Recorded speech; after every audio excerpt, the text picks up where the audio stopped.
주어진 2차 방정식의 실수 k값에 관계없이 x값 2를 근으로 간다고 그랬죠. 이것도 앞에 풀었던 문제와 비슷한데 실수 k에 관계없이 라는 뜻은 k에 대한 항등식이겠죠. x값 2를 근으로 갖는다?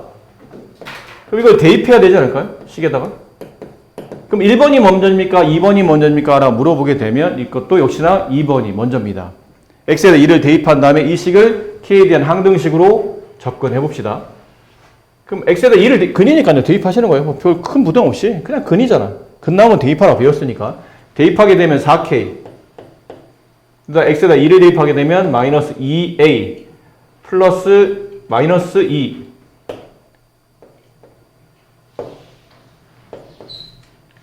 플러스 kb 0. 그 k에 대한 항등식을 푸는 거예요. 이거 k로 묶으면 4 플러스 b. k가 없는 것끼리 모으면 마이너스 2a 마이너스 2. 자, k에 대한 항등식이 성립해야 되니까 얘가 0되고 얘가 0돼야 k에 어떤 수를 집어넣어도 이 식은 늘 0이 되는 항등식이 되겠죠. 그래서 b 값은 마이너스 4. b 마이너스 4를 다 집어넣어요. 그럼 플러스 8이 되죠. 아니 마이너스 여기다 b4 그냥 a 값만 구하면 되겠네요. b가 있는 줄 알았더니 지금 a 값만 있네요. a는 마이너스 1. 네, 이렇게 해서 a 값, b 값이 구해집니다.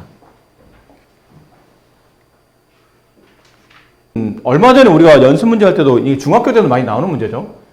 이 식이 한근이 알파니까 일단 대입해 보면 알파 제곱 마이너스 3알파 플러스 1은 0 이라는 방정식에 이 모양이 나와야 되니까 양변을 알파로 나누어야 되겠죠.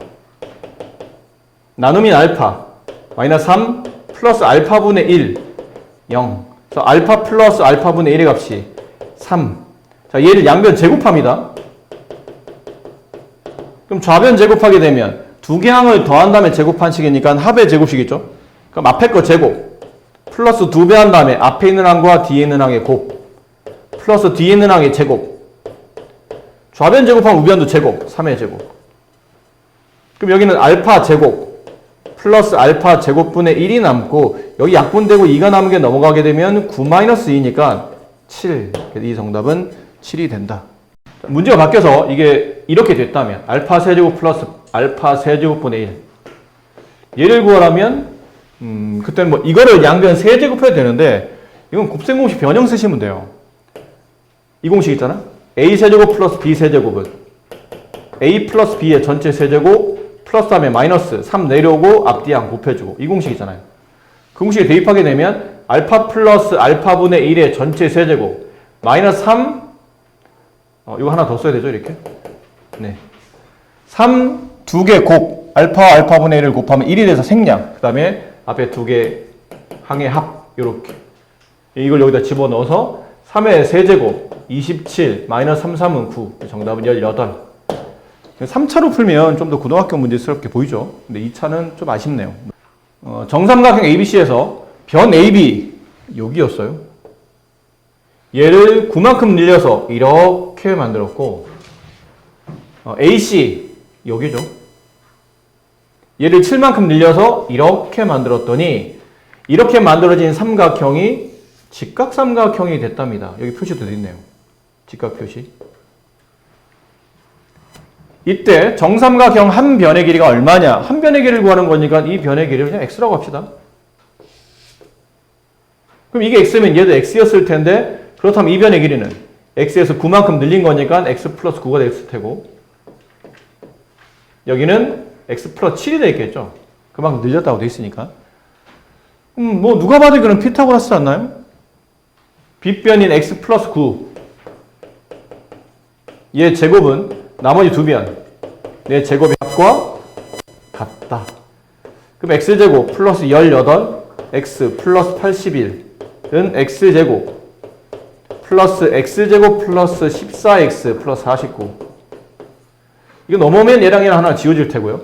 이게로 넘어가면 x제곱 마이너스 4x 81 이렇게 넘어가면 81 마이너스 49니까 마이너스 32 네, 이렇게 되겠네요. 그게 0. 남은 인수분해죠. 여기 x, 여기 x.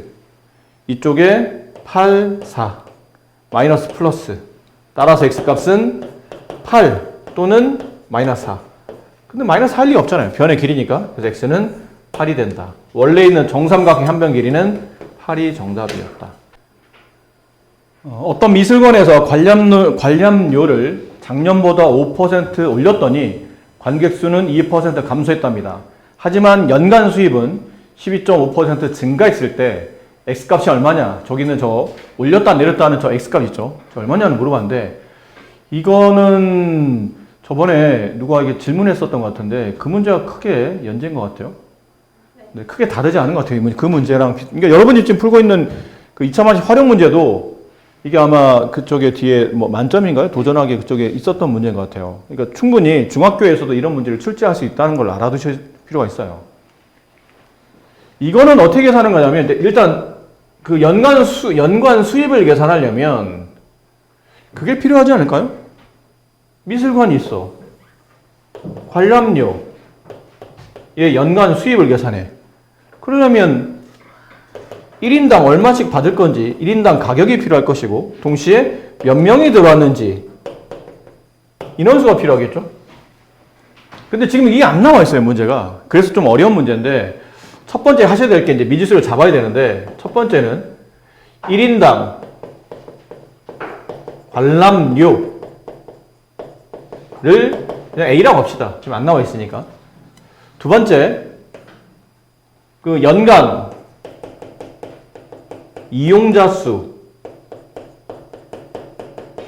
그건 관객수를 말하죠. 몇 명이 들어왔냐를 말하는 거예요. 그 이용자 수를 관람료는 A1, 그다음에 이용자 수는 B명이라고 합시다. 기존에는 이거는 지금 문제에서 필요 없어 보이긴 하는데 기존에는 AB가 연간 수입이에요. 연간 수입. AB. 근데 이거는 올리기 전이었던 거죠. 근데 이제 올립니다. 두 번째, 인상을 해요. 그럼 인상한 상태에서의 똑같이 1인당 관람료는 원래 A1에다가 플러스 A1에 대한 이만큼을 올렸죠. A1에 대한이니까 A 곱하기 100분의 5X만큼 올린 겁니다. 이 표현이 이해되세요? 이렇게 식을 써야 되는 것. 원래 관람료는 있고 그 관람료 A1에 대한 5X%니까 관람료 A에 대한 100분의 5X를 곱해야 그 퍼센테이지 금액이 계산돼 나오겠죠. 근데 이거는 계산할 때 그냥 하지 말고 A로 묶으세요. 묶으면 1 플러스 100분의 5X 이렇게가 1인당 이제 관람료가 된 거예요. 인상한 다음에 그럼 연간 이용자 수는 원래 B명이었는데 이번에는 돈을 올렸더니 사람 수가 이만큼 줄어든 겁니다. 그럼 원래 관객에서 줄어들었죠. 얼마만큼? 그 B에 대한 100분의 2X%만큼 줄어든 겁니다. 그럼 얘는 이제 B로 묶어요. 그럼 1 마이너스 100분의 2X 요게 입장객 수가 돼요. 연간 이용자 수. 그럼 1인당 금액과 연간 이용자 수를 곱한 게 연간 수입이 되죠. 이번에는 연간 수입은 AB 가로 1 플러스 100분의 5X 1 마이너스 100분의 2X 이렇게 되겠네요. 근데 이제 식을 세웁시다. 문제 맞게. 그렇게 인상을 했더니 인상됐을 때 수입은 AB 가로 1 플러스 100분의 5X 가로 1 마이너스 100분의 2X 이 연간 인상한 다음에 연간 수입이 원래 연간 수입 A, B의 12% 증가 그럼 A의 12% 증가된 금액이니까 플러스 AB에 대한 12%, 12.5% 100분의 12.5 이렇게 된 거죠. 다시 이거는 지금 인상한 후에 연간 이제 수입 여기는 원래 수입의 12.5%가 증가했다고 되어 있어요. 그럼 이렇게 인상했을 때 수입은 원래 수입에 더하기 인상된 증가된 금액 있죠. AB에 대한 12.5%를 덧셈해야 되겠네요. 그럼 이런 다음 이제 AB는 이렇게 약분시키면 되죠. 어차피 똑같은 AB니까. 실제로 AB는 큰 의미가 없는 거예요. 좀 식 쓸 때나 필요하지 계산할 때는 전혀 의미가 없다고 보시면 되죠. 남는 계산. 그냥 계산하기 식이 너무 불편하지 않나요? 100을 곱합시다. 만을 곱합시다. 만. 100을 두 번 곱하겠다는 얘기예요. 100 곱하기 100 곱하기. 하나 100은 여기다 분배. 나머지 100은 여기다 분배. 그럼 이 가로가 100 플러스 5x. 가로 100 마이너스 2x. 이렇게 된 겁니다. 얘는 만을 곱한 거니까 이게 1 남았죠? 1에다가 만 곱하면 만. 플러스 여기다 만 곱하면 여기다 이제 100 곱하게 되니까 125. 1250인가요? 네. 1250. 됐죠? 또 그냥 계산이 좀 귀찮아요. 여기서 5를 빼봅시다. 그럼 얘는 20 플러스 5를 빼면 20 플러스 x. 얘는 2를 빼면 50 마이너스 x. 그럼 5 한번 빼고 여기서 2를 뺀 거니까 10을 뺀 거죠. 그럼 10을 양변에 약분시키면 얘는 1000 플러스 125 이렇게 되겠네요. 이제 분배합니다. 이렇게 분배하면 마이너스 x제곱인데 우변 이항하게 되면 플러스 x제곱이 되고 여기서 마이너스 20x 플러스 50x 마이너스 30, 플러스 30x 넘어가면 마이너스 30x. 자, 여기 숫자 이쪽 거 계산하면 1000 나오죠. 이쪽 1000과 이쪽 1000이 지워지니까 플러스 125 이렇게. 그럼 이건 인수분해 125 두 개를 곱해서 125 더해서 30 되는 게 뭐 있을까요? 25가 있을까요? 25 곱하기 5 그렇죠? 125 더하면 30 둘 다 마이너스. 따라서 x는 5 또는 25. 근데 문제 보니까 여기 살짝 가려졌는데 x가 20보다 작다고 돼 있으니까 이게 정답이 되겠죠. 이런 답이 아니다. 이렇게 됩니다. 문제가 사실 이게 풀이법을 잘 모르면 처음에 이것부터가 아마 안 될 거예요. 이렇게 미지수를 두는 이 방법식부터 잘 안 되기 때문에 어떻게 문제를 시도해야 될지가 어려운데 저런 방식을 이해하고 나면 그 다음은 그래도 조금 어느 정도 이게 좀 이해가 가능하긴 합니다. 쉬운 문제는 분명히 아니에요. 어려운 문제인데 자, 이참에 여기 한번 해봅시다. 여기까지 했죠. 이제 설명을. 이참에 이제 앞으로 이런 것들 생각보다 자주 나오거든요. 또 나중에 고등학교 2학년 되시면 지금 여러분 파트 이제 여러분 교과로 본다면 대수에 가면 지수를 배울 겁니다. 지수 함수, 지수 방정식, 지수 부등식 이런 것들 다시 배울 텐데 그 지수나 그 다음 파트인 로그를 공부하다 보면 이런 계산법들이 생각보다 굉장히 자주 나오거든요. 활용 문제로. 알아둡시다. 잘 봐. 처음에 내가 최초 A1이 있다고 칩시다. A1 혹은 A명 상관없어요. 근데 매년 혹은 매월 이제 문제마다 주어져 있을 텐데 일정한 비율로 계속 증가해요. R%로 증가.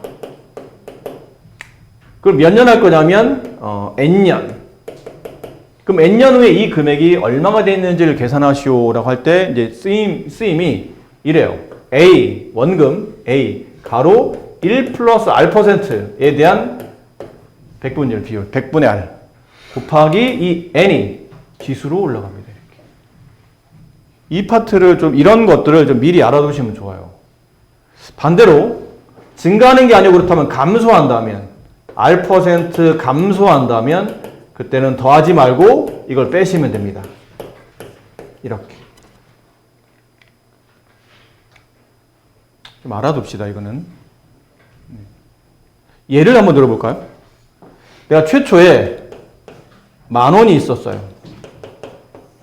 근데 이 만 원이 원 하지 말고 명으로 할까요? 10,000명이 있었어요. 인구가 10,000명인 어떤 도시가 있는데 이 도시는 매년마다 10%씩 인구가 증가하기 시작합니다. 그럼 1년 후에 인구는 몇 명이 되냐면 원래 10,000명 있는데 더하기 10,000명에 대한 10%가 덧셈이 될 겁니다. 그럼 이게 만이 공통인수죠? 만으로 묶어요. 그럼 여기는 1 플러스 100분의 10 이렇게 남아요. 이게 1년 후에 인원입니다. 다시 또 여기에 10%가 늘어납니다. 이 인원에 대한 10%가 또 증가해요. 매년 전년도에 비해서 10% 증가한다고 그랬으니까. 그럼 이번에는 얘가 현재 인구예요. 현재 인구 만 가로 1 플러스 100분의 10. 2년 후 인원을 계산한 거죠. 그럼 바로 전년도에 이만큼 인구가 있었고 플러스 계산 잘해야 된다. 전년도 인구의 10%가 느는 거잖아요. 근데 전년도 인구가 이거거든. 전년도 인구의 10%를 계산해야 되니까 다시 100분의 10을 곱합니다. 크게 어려울 건 없어요. 이게 식이 복잡해 보일 뿐이지 계산은 현재 인구를 계산하려면 전년도 인구에 플러스 전년도 인구에 대한 100분의 10%니까 10 이걸 곱하고 있는 거예요. 전년도 플러스 전년도 곱하기 100분의 10 이 두 개를 더하면 현재 인구가 나온다는 얘기죠. 그런 방식으로 전년도 플러스 전년도에 대한 10%를 계산한 겁니다. 그럼 이번엔 얘가 공통이세요. 많은 가로 1 플러스 100분의 10을 묶어냈더니 이쪽은 다 빠져나와서 1 남고 얘는 플러스 100분의 10이 남아요. 같은 게 두 번이죠. 그럼 만 가로 1 플러스 100분의 10의 제곱이 된다는 걸 알 수 있죠. 그럼 이런 패턴이면 3년 후에는 이렇게 3제곱이 돼요. 4년 후에는 4제곱 이런 식으로 계속 변화되다 보니까 이러한 관계식이 나오고 근데 감소가 되면 이게 더하기가 아니고 이제 빼기가 되겠죠. 여기가 빼기 이제 이게 빼기 얘도 빼기 빼기 여기 빼기 그리고 이것도 빼기 빼기 이렇게 갈 거라는 얘기죠. 그러니까 증가하면 더하기고 감소하면 빼기가 된다. 아셨습니까? 이런 식을 미리 알아두시면 나중에 중학교 문제 풀 때도 좀 도움이 되고 그렇습니다. 어쨌든 자 x에 대한 2차 방정식이 중근을 가질 때 다른 2차 방정식의 근을 판단하라고 되어 있죠. 여기까지 일단 끊으셔야 됩니다. 앞쪽에 있는 게 첫 번째, 이거 두 번째, 뒤에 있는 게 두 번째. 첫 번째 식에서 저 관계식이 중근을 갖는다. 중근의 조건이 뭐였죠? 중근. 세트로 와야 될 게 완전 제곱식. 혹은 판별식 0. 이게 이제 하나의 세트인 거죠. 이렇게가. 근데 이제 관계식을 정리해야 되기 때문에 아무래도 의미상 중근, 완전 제곱식이 나쁘진 않지만 이거는 식을 풀어야 되기 때문에 이게 좀 더 좋아 보이네요. 근데 x 앞에 개수에 보니까 짝수가 붙었죠? 그럼 짝수의 판별식을 씁시다. 이왕이면 짝수의 판별식 4분의 d. 풀이법은 반의 1차항 계수 반의 제곱 마이너스 a c 중근이니까 판별식 0이 돼야 되겠죠. 그럼 이 식은 a제곱 플러스 마이너스 b 플러스 1은 0 이렇게 되네요. 이렇게 됩니까? 네. 여기까지 괜찮죠? 그럼 b는 a제곱 플러스 1 뭐 이렇다는 거 알 수 있어요. 그럼 b제곱은 두 번째 그냥 가기 전에 두 번째 식을 먼저 정리해놓고 필요에 따라 정리합시다. 이 식의 근을 판단하죠. 근을 판단해야 되는 뜻은 역시나 얘도 판별식을 써라는 얘기죠. 그럼 저 식의 판별식을 써봅시다. d, b제곱, a제곱. 이게 짝수하니까 그냥 가야 됩니다. 마이너스 4 곱하기 a, 1, c, b제곱 플러스 2. 이게 뭐냐고 묻는 거거든요. 정리해보면 a제곱, 마이너스 4b제곱, 마이너스 8. 이게 결론은 0보다 크냐 같냐 작냐를 판단하라는 얘기죠. 어떤 거에 맞는지. 어떤 거에 맞나요? 일단은 보면 요거는 b제곱 정리하지 말고 식을 a제곱으로 정리해 봅시다. a제곱은 b-1 이걸 여기다 집어넣어요. a제곱 다리 대신에 그럼 b-1 마이너스 4b의 제곱 마이너스 8이 되고 이건 마이너스를 끄집어내서 4b의 제곱 플러스 b 마이너스 9 됐나요? 중간에 틀린 게 없는지 보는 거예요. 이렇게 되면 2차 부등식 쪽으로 넘어가야 되는데 아직 안 배웠잖아요. 얘가? 이 식을 정리하면 마이너스 4b 제곱 플러스 b 마이너스 9 이렇게 됐는데 이걸 완전 제곱식을 묶어야 되거든요. 아직 2차 부등식을 안 배웠기 때문에